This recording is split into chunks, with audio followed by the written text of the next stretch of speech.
secara normatif memang dalam demokrasi itu kenapa dia dianggap sebagai sistem terbaik, karena menurut menurut klaim demokrasi bahwa ketika ada pemimpin yang terpilih dan buruk kinerjanya, maka karena masyarakat yang berdaulat, maka masyarakat bisa memilih untuk menurunkan pemimpinnya.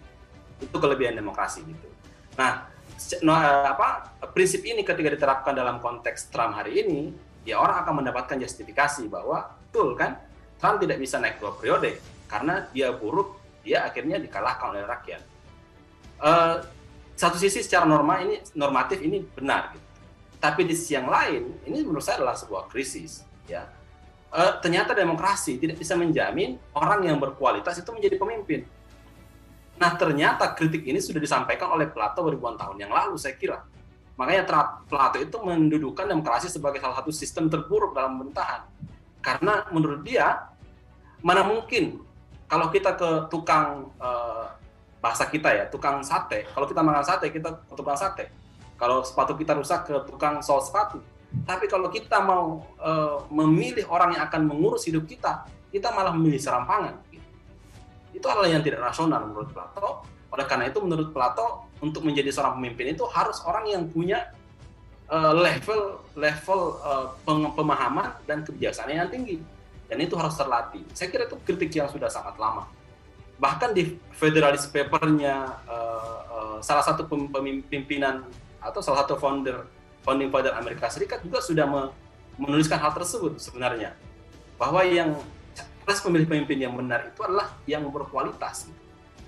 Bahkan ada yang mengatakan bahwa sebenarnya tulisan-tulisan dari si founding father Amerika itu sebenarnya sangat tidak demokratis dalam pemahaman Amerika saat ini. Mereka fokus kepada memilih orang yang berkualitas, bukan orang yang serampangan.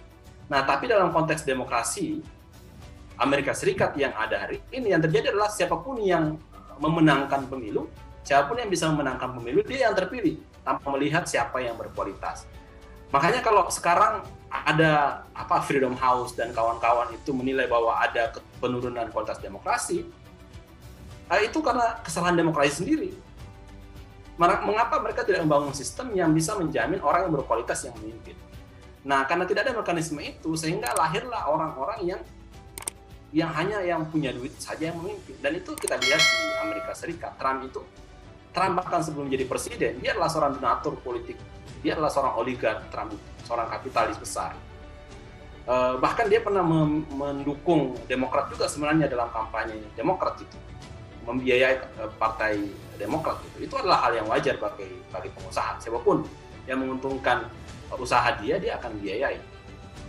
Dan realitas dari politik demokrasi Amerika Serikat, bahkan saya kira juga terjadi di negara demokrasi manapun juga, bahwa uang itu adalah salah satu hal yang variabel sangat penting untuk pemenangan.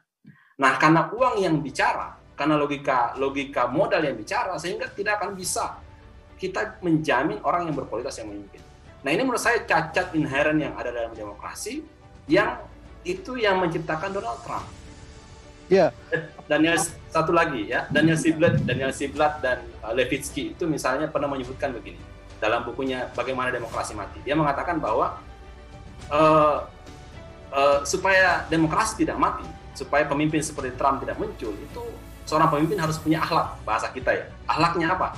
Dia harus toleransi kepada perbedaan visi politik, dan dia harus menahan diri gitu, menahan diri untuk tidak menggunakan kekuasaannya untuk sewenang-wenang. Ini kan kualifikasi pribadi sebenarnya, gitu.